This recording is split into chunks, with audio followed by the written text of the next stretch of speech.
Welcome back to Physics with Miyoshi. We're going to talk a little bit more about electric potential energy and electric potential. Matter of fact, we're going to use that same figure we had last time, and we're going to put some numbers with that. So here I have a test charge in a electric field. That field is going from the positive to the negative again, and it points downward in this case. And I'm going to put some numbers there. The Q0, or my charge of my particle or group of particles or whatever that happens to be, that's going to be 2 times 10 to the negative 6 coulombs.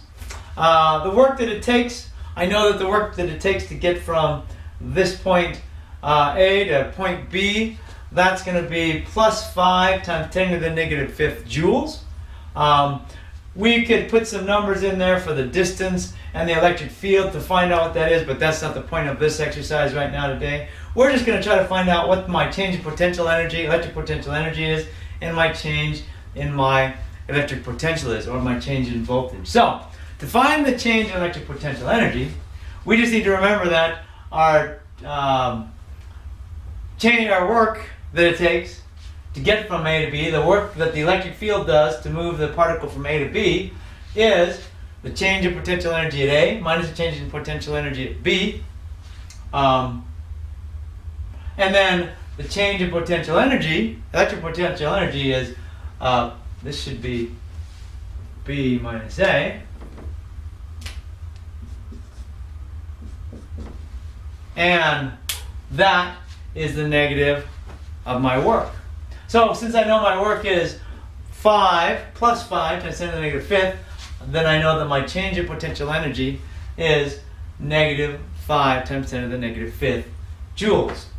Now I know that's very simple, but that's all it takes. And then to find my change in potential, electric potential, not the change in potential energy, but the change in potential, then all I have to do is divide by my charge. So I know already that the negative work over there is negative 5 times 10 to the negative 5th joules. I know my Q0 from back here, my givens, is 2 times 10 to the negative 6 coulombs. So if I do that division in there, I find out that I have negative 2.5 times 10 to the first joules per coulomb, which is also the same as a volt.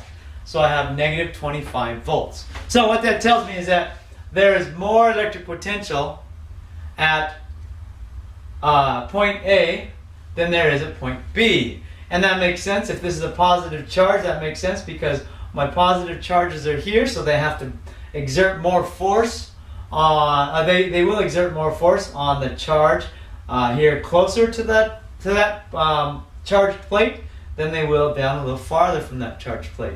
So I know that the potential, electric potential, must be greater at A than it is at B.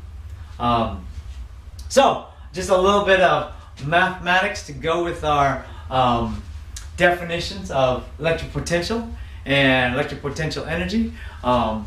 Remembering that work and energy are very similar, or their work energy theorem. Go back to the work energy theorem. Anyway, a little bit of math, a little bit of electricity, and a little bit of electric potential. So thanks for tuning in, and we'll see you next time for more Physics with Miyoshi.